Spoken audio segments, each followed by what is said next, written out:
Yan, bakod may baka. Ay, kalahating hektarya ito. Kalahating hektarya. Ibali, tinatawag siyang ital. 3 hektarya kabuuhan. Tapos nahati-hati.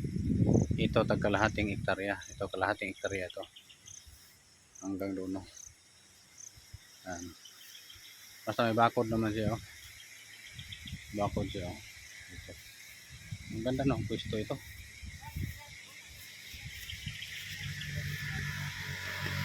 Ang ganda ito. Dagat oh. Oh, dagat nasa baba oh. Ayan. Ayan, dagat na yan oh. Lapad no.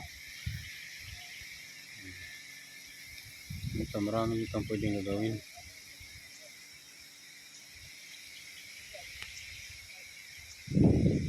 Ano?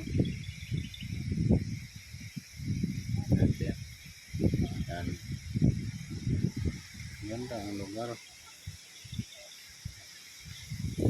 Ingat sa dagat. Yan. Bakod na siya. May bakod naman.